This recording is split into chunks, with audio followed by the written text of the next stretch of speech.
On Wednesday, New York Governor Kathy Hochul held a press conference to celebrate Harlem Week. During the press conference, she announced an $8 million renovation project for Harlem Schomburg Center for Research in Black Culture. Hochul spoke about the rich history of the Schomburg, which is part of the New York Public Library system. Hochul said, quote, "New Yorkers will continue to benefit from this storied place, and I'm so honored to be the governor of a state that understands the importance of this place and the materials contained within." And now, welcome to the stage, Assemblymember Inez Dickens, Senator Cordell Clear, and Lieutenant Governor Antonio Delgado. Joy Bivens, President of the Schomburg Center. And now, everyone, please give a round of applause to the 57th Governor of the State of New York, Governor Kathy Hochul.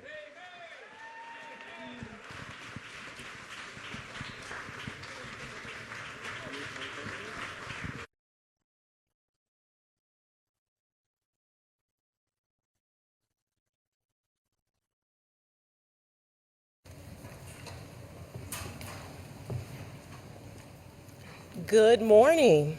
Good morning. Welcome to the Schomburg Center. My name is Joy Bivens, and I have the distinct privilege of serving as the director of the Schomburg Center for Research in Black Culture. I would like to thank you all for being here this morning as we announce the next phase of critically important infrastructure improvements at the Schomburg, and extend our thanks to Governor Kathy Hochul for the capital funding that will help future-proof this important institution.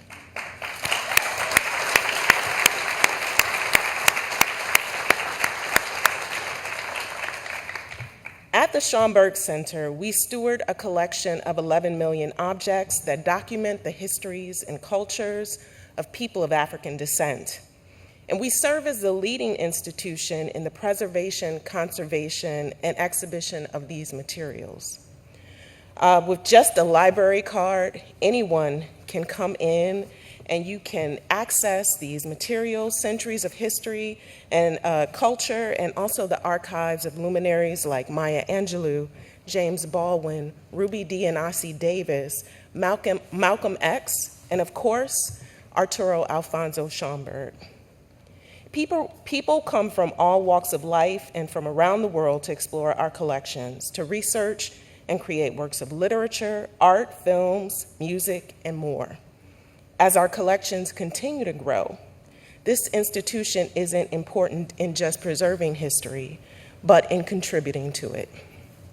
I'd like to note that part of our campus here, the building you may have passed on 136th Street, has served as a library for more than 100 years, and in 2017 was named as a national landmark.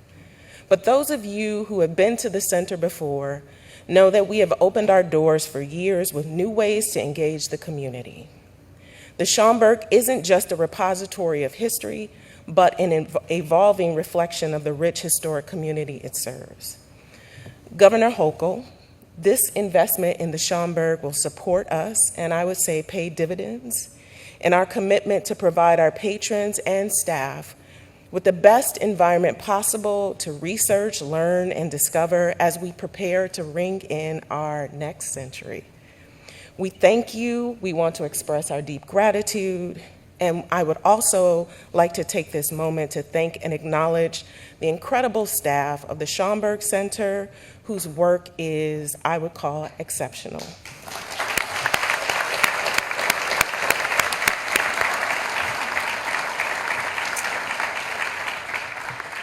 I would also like to thank all of my colleagues at the New York Public Library, especially those who worked so hard to organize this morning's festivities.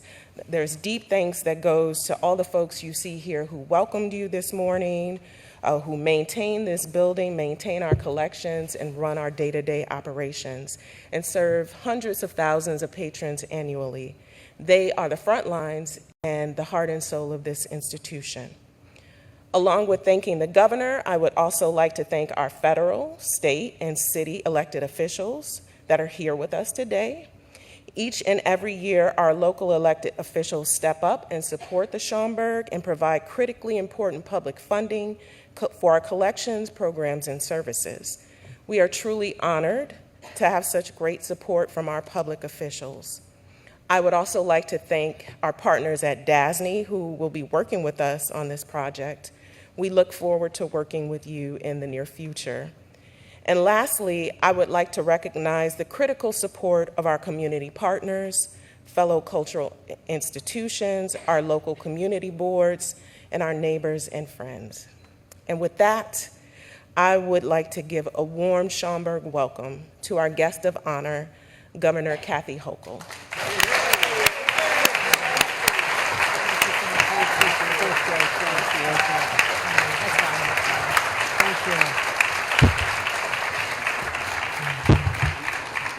Thank you, Joy, for the introduction and for your leadership of this extraordinary treasure. That's the only way to describe what is encapsulated within these walls and calling for us to restore, not just the heart and soul of this place, but also the physical building that houses a story, a beautiful story. And I'm also very proud to be here with my partner in government, our Lieutenant Governor, Antonio Delgado. He'll be speaking in a couple of minutes. A mentor of mine who's been through what I'm experiencing on a day-to-day basis, from Lieutenant Governor to Governor, and that is our very own David Patterson, the former governor of the state of New York. I want to thank David Patterson. Our former controller here is H. Carl McCall. Are you in the house, Carl? Well, maybe he's finding a parking spot. I don't know. I hear it gets a little tough out there sometimes, but what a great leader he is as well. And also the president of the entire New York State NAACP Harlem Zone, Mama Dukes, Dr. Hazel Dukes. Dr. Hazel Dukes. My partners in state government, Senator Clear, I want to thank her for her leadership. Senator Jackson has joined us. Let's give them a round of applause. Inez Dickens is here, looking fabulous. Inez, it's great to have Manny De Los Santos is here, our state assembly member. Eddie Gibbs is here, assembly member. Our borough president, Mark Levine, who I seem like I see every day of the week. Also, Iris Weinsall, I want to thank her for the incredible work she does at the New York Public Libraries. It is a massive undertaking, but she does it with heart and compassion. Let's give a round of applause for Iris, recognize her. Nadine Fontaine representing DASNY, who's going to have their hands on this project, and I'm going to be saying, how fast are you going? Are you going fast enough? So let's wish Nadine well in that effort as well. And also Lloyd Williams, who I'll be bringing up shortly, but is the chairman and co-founder of Harlem Week. Is this not a fun week in Harlem here? This is fabulous. President and CEO of the Greater Harlem Chamber of Commerce for, I'm told, about 25 years. Is that right, Lloyd? Are they signing you up for another? Okay, this is great. This is great. I'm signing them up for another 25. Thank you for your great leadership, Lloyd. Great to be back here. As you know, I know this community well. And one of my early ambassadors was none other than Hazel Dukes, who made sure I went to all the right restaurants and met the people and just went to the churches. And all of a sudden, like everyone else, saying, how come she spends all her time in Harlem? Okay, but I love it here. I really do. There's an incredible vibe here. A sense of history, a story that needs to be told beyond the borders of this community, but also just the people of today and how you've risen up, and especially in the aftermath of a pandemic that took so many people down in such a harsh, cruel way. And so celebrating Harlem Week is really putting an exclamation point on a community we know and love, but also after what we've been through, to be able to just open up the doors of the businesses and the arts and culture and say resoundingly, we are back. And that is a powerful, powerful testament. And I cannot think of a better place to be right here and right now than at the Schomburg Center for Research in Black Culture. This is an institution which is renowned. I mean, you don't realize, you walk past, oh, this is really nice to have here. I got my library card, I can look at the whole world talks about this place because they know that we have over 11 million items available to study and research and know the past, but as a precursor to the future. So the Black experience, as it was created here in Harlem, is a story that people want to know about. And we're so honored to have this right here in Harlem. So it's not just the heart of Black culture, but it is defining part of New York culture right here. And that is what we have to recognize.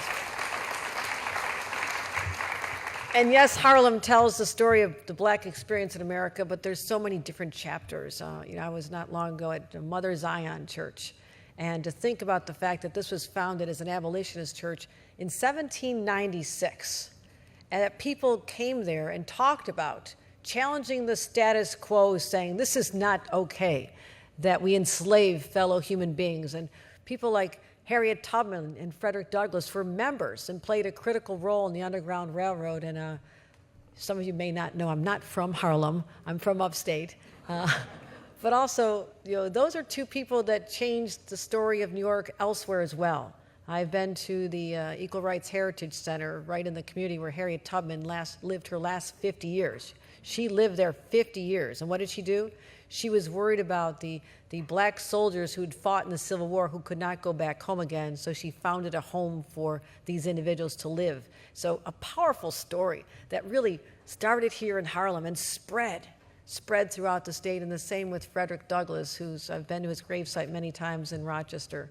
So these are just icons of the story, and it all started right here. Langston Hughes, whose words and narrative helped spark the Harlem Renaissance. Bebop born here, jazz took new form here. People look here for just a sense of energy and electricity that Harlem has always been known for. So this is truly a very special place. And Arturo Alfonso Schomburg knew this very well. He wasn't born here, he was born in Puerto Rico.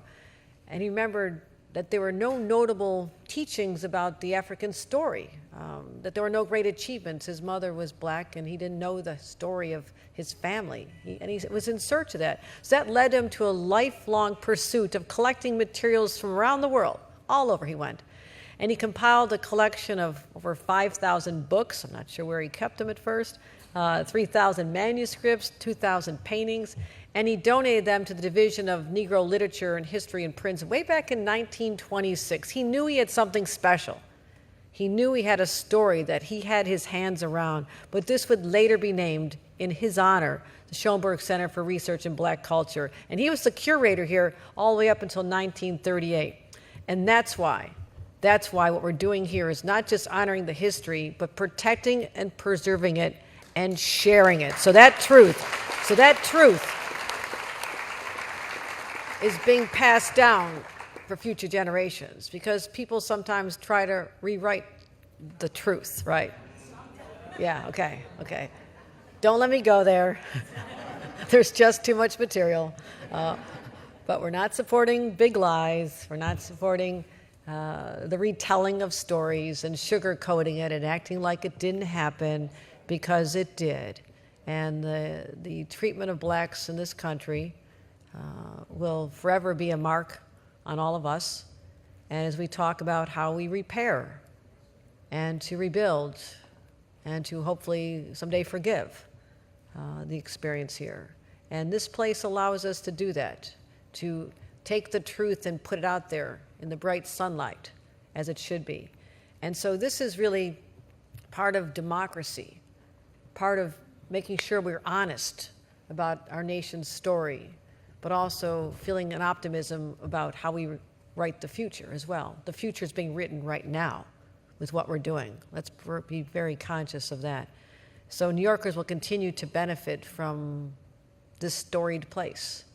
And I'm so honored to be the governor of a state that understands the importance of this place and the materials contained within. So that's our job, to protect and preserve. So that's why I'm proud to announce $8 million in state funding to renovate this great center. Needs a little sprucing up, right? Needs a little facelift. And so it'll be critical infrastructure, a new facade, windows, a new roof, and the dormitory authority is going to begin design immediately. And so also energy saving enhancements so we can reduce the costs and protect our environment. Let's get that done. Safety enhancements. But again, this is more than a facelift of a building. it is putting the best face forward to the rest of the world about the pride that we all feel, not just here in Harlem, but as a state, that this is right here in our midst. These treasures are ours in this beautiful treasure chest. And now this is not just what we're doing physically, but it's also an investment in our history and our culture. And we'll continue to support this, talk about how Black culture has shaped the American story, honor this rich heritage. And as we know, because libraries aren't just where you go borrow books. And I'll tell you, I was a little girl, and I mentioned Harriet Tubman before. I grew up in kind of a big, rambunctious Irish Catholic family. Too many kids all over the place. There's always kids everywhere. And the only place I could go as a little 8-year-old was the public library, one of those little Carnegie buildings, very small. And back then, little kids could walk down the streets by themselves, cross the traffic light, and go. And I used to go there and curl up in a corner. And the book that I checked out the most, to the extent that the librarian said, you might as well just keep it, but I didn't, was the story of Harriet Tubman's childhood. And I'd check it out, and I'd read it at night under the covers, and imagine what it was like for this young woman, a girl, who was being chased through the woods in Maryland, and the sound of the dogs yelping, and how she would touch the side of the trees because she knew the moss grew on the north side. That's how she found her way, all the way to bring not just herself, but went back countless times to bring others to freedom. The library gave me access to that story. I will never forget that, because that had a profound impact on how I looked at my country at that time as an 8-year-old. How could this happen in my country, that this girl just like me had to run for her life and I didn't have to? So, to the keepers of the flame of learning in our libraries, I salute all of you. I salute all of you, and let's make this more accessible, a place people want to be. So we make this building look beautiful and welcoming and a place where people want to be. We're going to be sharing that same flame, the one that torched a passion in me toward public service. I want that to happen to other young people. So we're going to continue. We're going to continue to main this and celebrate the place where Sojourner Truth was born in our state. Frederick Douglass, as I mentioned, Harriet Tubman, Dr. King spoke here, Shirley Chisholm, all those who just said, yes, we can do more, and challenged us every single day. So that's what we're doing here. This is not just fixing up a building and windows and all that stuff. So I want you to understand the significance to me personally. This is the first major project that I've had the privilege to do as governor, but on the job just a little less than a year. And to me, this is transformative. This is what the role of a governor can do, is to make a community believe in themselves in a powerful way. And that's what we're trying to accomplish here today. This is a community that matters. This is a building that matters. It's a collection that matters. And above all, a story that matters. So we must actively go forth from here today and say, share the knowledge, share the light, share the flame, and inspire the next generation to do exactly what we're doing here today as the keepers of this story in 2022. So I look forward to coming back for a groundbreaking celebration. I look forward to coming back for the ribbon cutting. I've got enormous scissors. They're bigger than I am. One of those skills you learned in kindergarten I'm still using today, how to cut a piece of paper. But I thank you for the extraordinary privilege of representing you, but also being able to bring the resources of the state to do something that I believe is critically important to our state's story. And with that, I would like to bring up my amazing Lieutenant Governor. You need to get to know him and know him well. His story is powerful. He has shaped how we administer how our administration is, because he has a perspective that is important to me, critically important. And I thank him for his position, leaving another position he had, but being willing to be the voice as part of our administration throughout the entire state of New York. So let's give a warm welcome to our Lieutenant Governor, Antonio Delgado.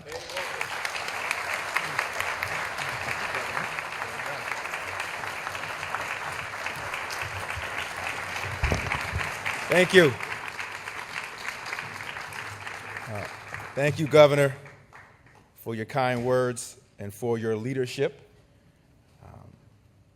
You care a lot about the people, all communities, and it's a real honor to be able to serve alongside of your compassionate, thoughtful accessible, transparent, and loving leadership. So thank you very much for the opportunity to be with you and to be a partner. I also want to, I know you acknowledged a lot of the state and city representatives. I do want to also acknowledge Assemblyman Al Taylor is here as well.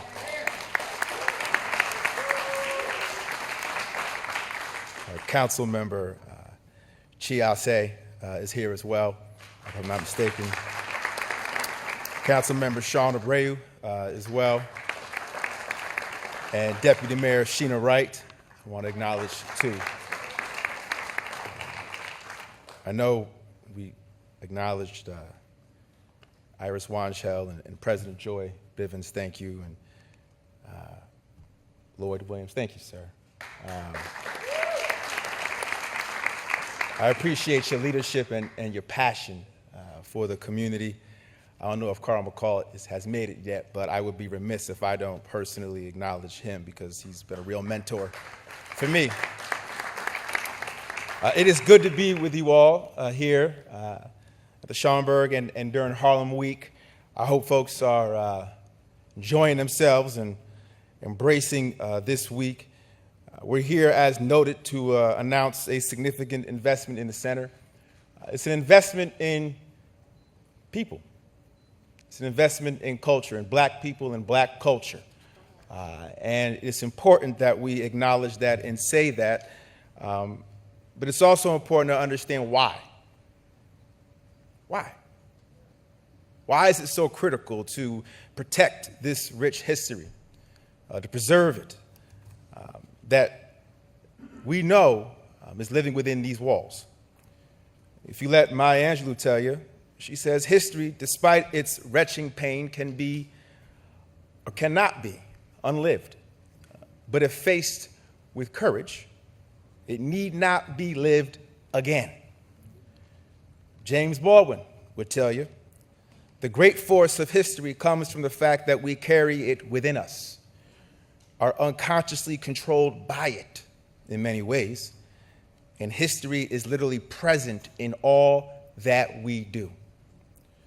In short, there is power, great power in knowing history and understanding history, especially when it comes to black history in America.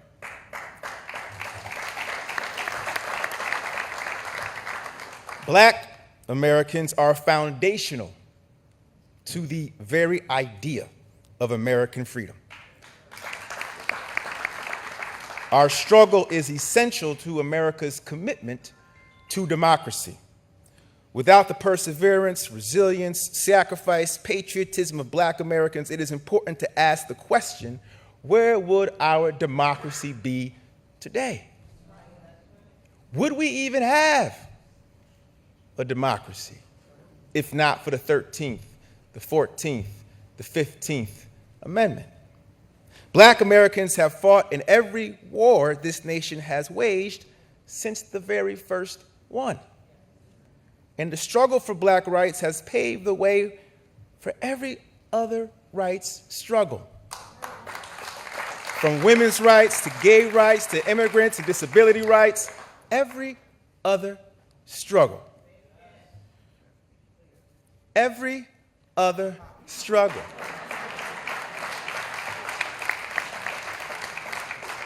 And so it is important to understand that black history speaks directly to the heart of America's commitment to democracy and the struggle to perfect our union. That's powerful. We have to embrace that. It is critical that we preserve the rich history that lives within these walls so that we may always stay grounded in our collective purpose as a nation to achieve liberty and justice for all. Now, I think, and I'm going to keep myself in check, I think we can all agree that knowing and protecting and preserving and celebrating our history today, at a time when our very democracy is at stake, is all the more important. It is all the more important. We must draw strength and wisdom at this time from this history. Strength based on the fact that we have overcome far worse, and wisdom based on the recognition that it was love, not hate, that saw us through. As the great Dr. King would say, let us not satisfy our thirst for freedom by drinking from the cup of bitterness and hatred. We must forever conduct our struggle on the high plane of dignity and discipline. Always remember that no one is born to hate. It is learned behavior. And so through education, love, and respect, we change hearts and minds. And this is the power of preserving our history. I want to thank the New York Public Library and the Schomburg Center for everything that you do in helping us perfect our union, helping us stay grounded in our collective purpose. And I want to wish you all a wonderful and blessed day and week. It is good to be with you. And with that, I will now introduce State Senator Clear.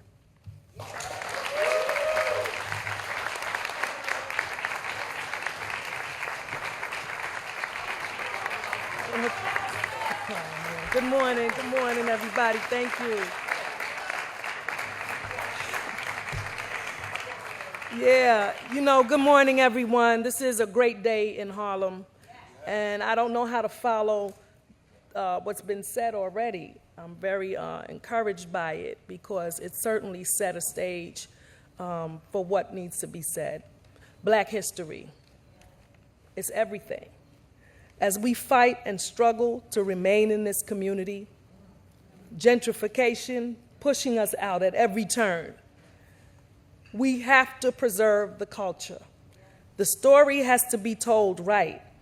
The culture is what will save us. Knowing what was done in the past and how it was done in the past is what's going to help us fight it from happening again. And you all know that we're going to be here again almost a week from today, right? Everybody's coming back because the Schomburg, as it was said before, is not just a library. It's a hub. It is a cultural hub, and it is our history living right now. Our district lines are being challenged that are going to change what Harlem looks like. It's possibly going to change who represents us. Right now, we have one Black representative on the most local form of government in this borough. And what is proposed to happen could make sure that we don't have any. So we're not going to let that happen. It's no mistake that we're here today. We're going to say hands off Harlem, and we are going to make that history here today. I'm so proud to welcome Governor Hochul back to Harlem, and I'm heartened by your commitment to the Schomburg.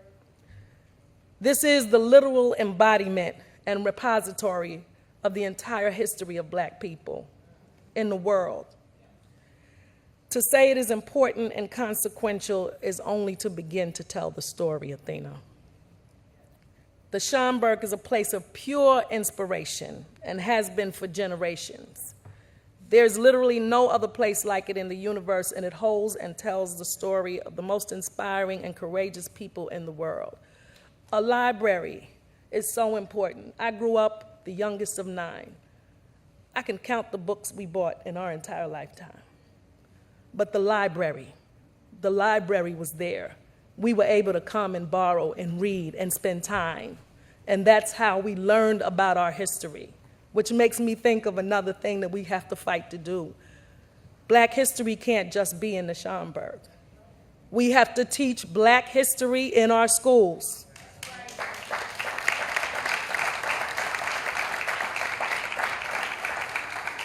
Black history is American history. To be an adult, or almost an adult, learning about things in the Black culture, I felt robbed. And our children are being robbed. All children, not just Black children, all children are being robbed, and they should know the history and the contributions and the achievements of Black people. So we have to continue those fights. And I'm not going to take my seat without mentioning all my colleagues in government, Eddie Gibbs, Assemblyman Eddie Gibbs, Assemblyman Al Taylor, Assemblyman De Los Santos, my partner, Senator Robert Jackson, Assemblywoman Inez Dickens. I'm new to Albany, and I got up there not knowing who my allies were. But the Schomburg came up in the budget. And let me tell you, if they weren't clear before then, they are clear now.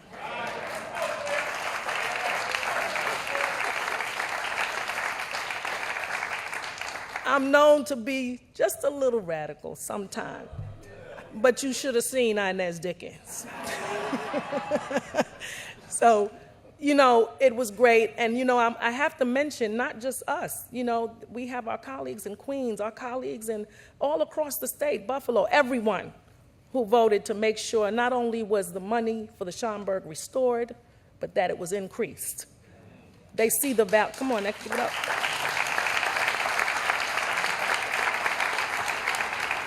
The Schomburg belongs to all of us, but Harlem has a special claim on it, Shatik. It belongs personally to us.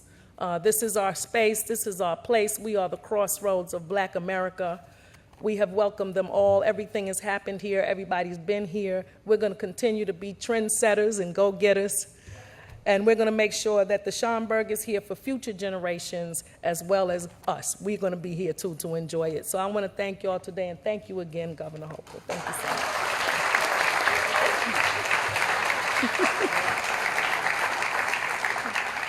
It's my job to introduce the chief troublemaker. Yeah, I had, you know, I followed her. And, you know, I just wanted to say this too, that I'm so thankful that I'm able to be in this position, 6 months in Albany, 7 months in the seat. Y'all chose me to be there. I stand on the backs of others.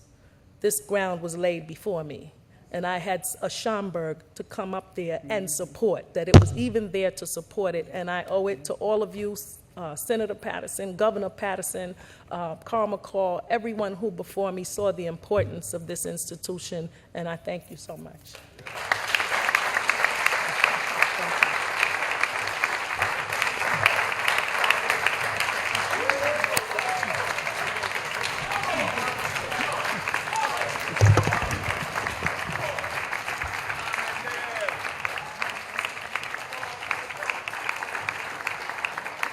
Good morning, family. Ashe, ashe.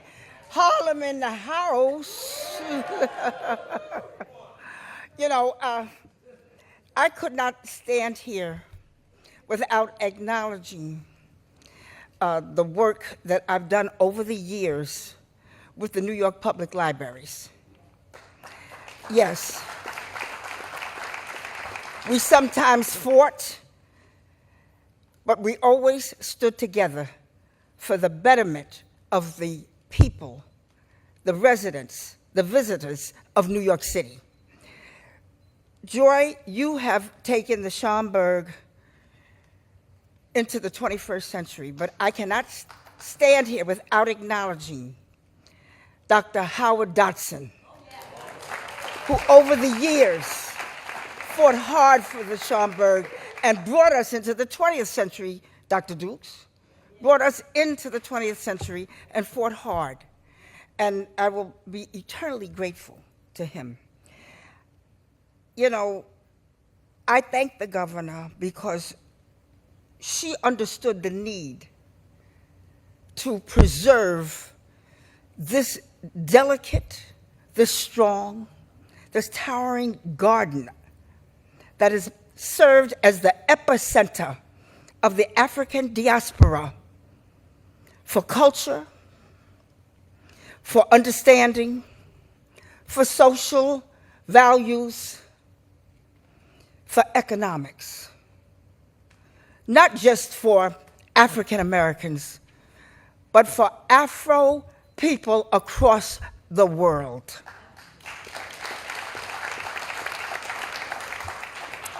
You know, I see that the chair of libraries, Councilmember Osei is here, and I served when I was in the city council on that same committee, where I was able to bring, with the help of Mark Levine, who was then in the city council with me. I don't know if he's still here.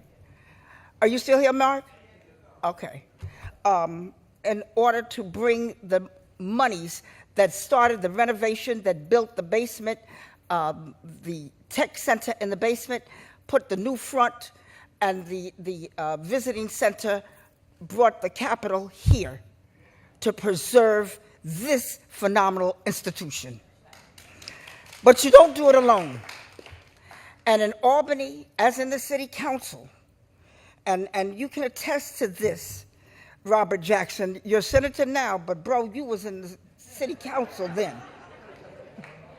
And you stood with me, and we stood together, united, to fight for this institution, along with Governor David Patterson, who was then senator, and of course with Carl McCall, who was then serving statewide, to help us preserve the Schomburg. Now, if many of you are not aware, Aisha Schomburg still serves on the board of this great institution, and she is the granddaughter of Arturo Schomburg. I want to give you a little history here. Today, I fight along with my senator, Cordell Clare, and you know, she said she can get a little radical. Well, you know, I tend to be, those of you that know me well, know that I tend to be a little quiet and a little reserved.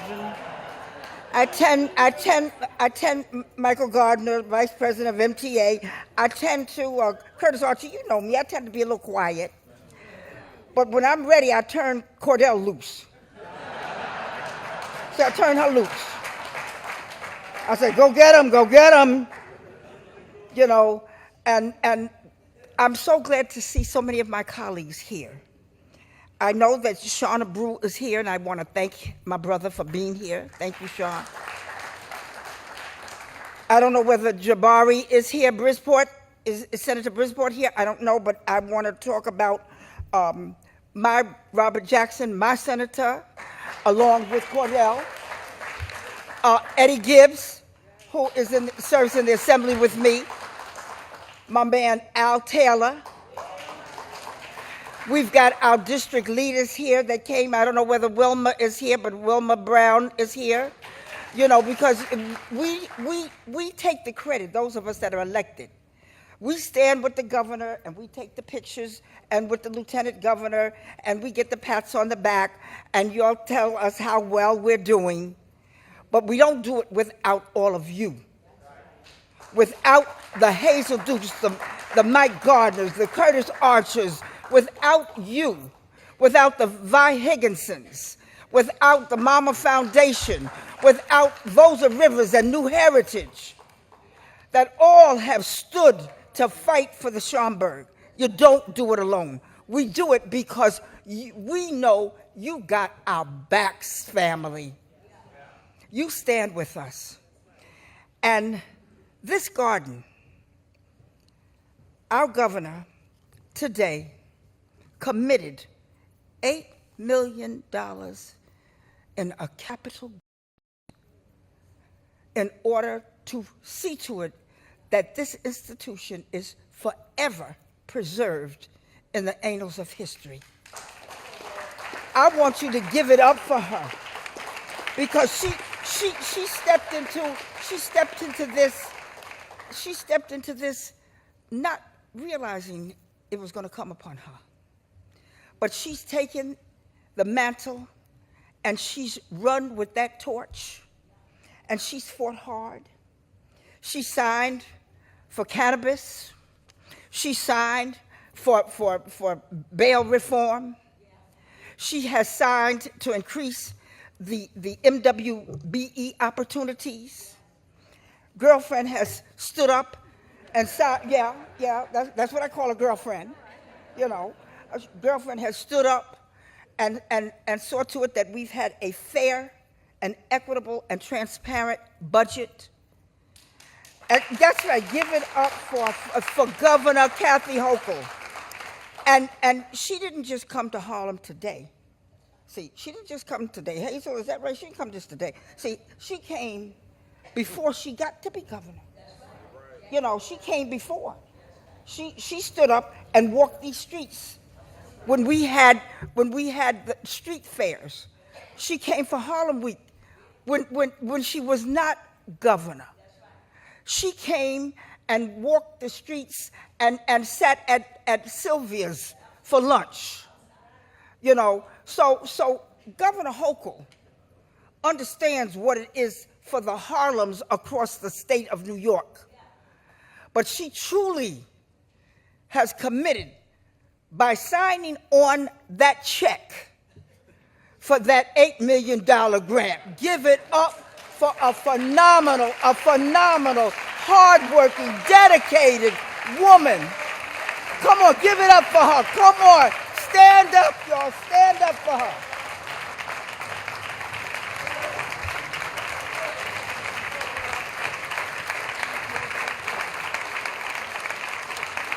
And Governor, I want to thank you personally for doing this. I stand with Joy. I told Joy, I said, that's a beautiful green. She said, well, it's for money. You know, it's for money. I get it. I should have worn some green. You know, so Governor, thank you. Thank you for all that you've done. Thank you for standing up when it's been unpopular. Thank you for standing up when you stood alone. Thank you for standing up when it was difficult. Thank you for being here today. God bless you, and thank you again. Please welcome back to the stage Governor Kathy Hochul.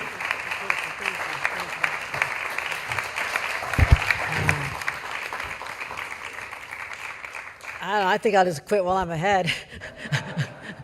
No, we never quit.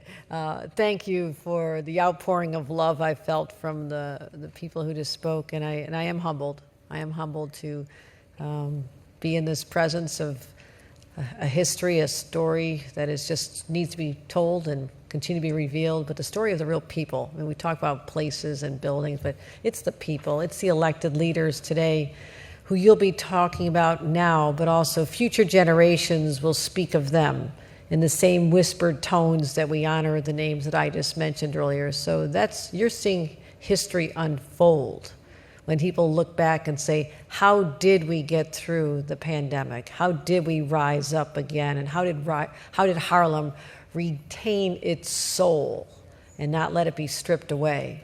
The elected officials you have here today, from our council members, the assembly, to the Senate, to our borough, all the way up to our former governor, who's still a force of nature, and the team you see here, these are the protectors of the flame.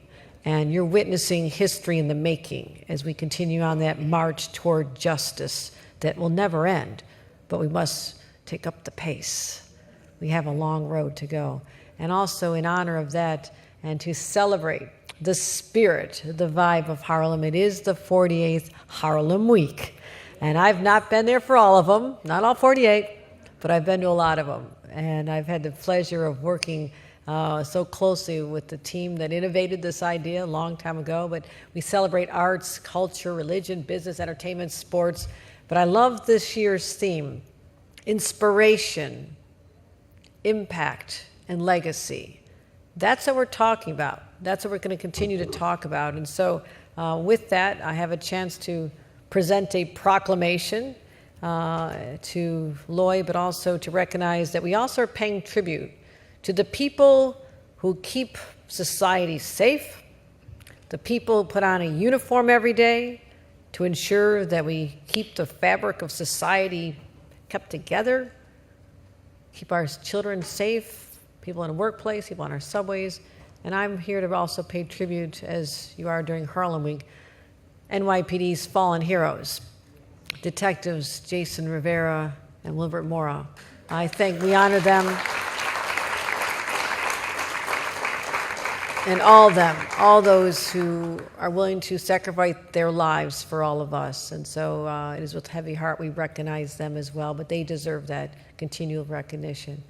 But right now, it is my great honor to present a proclamation on behalf of New York to Lloyd Williams, the chairman and co-founder of Harlem Week.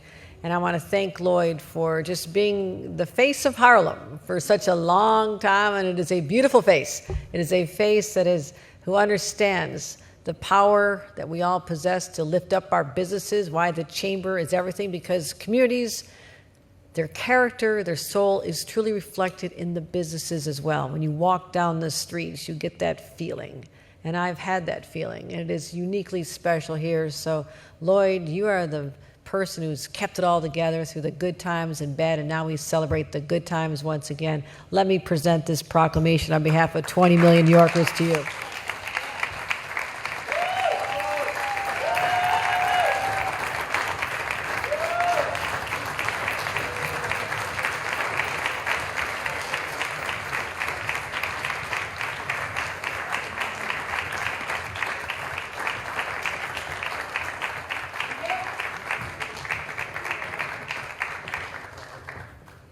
Go by Cordell.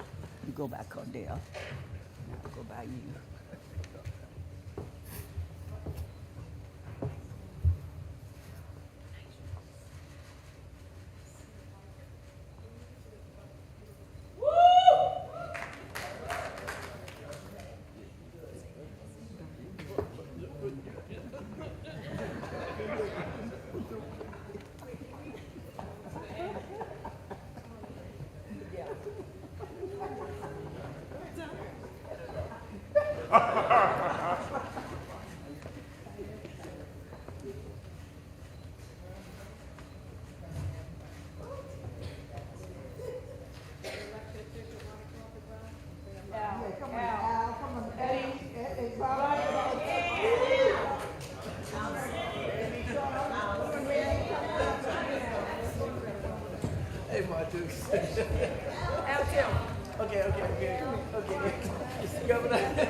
Everybody over there.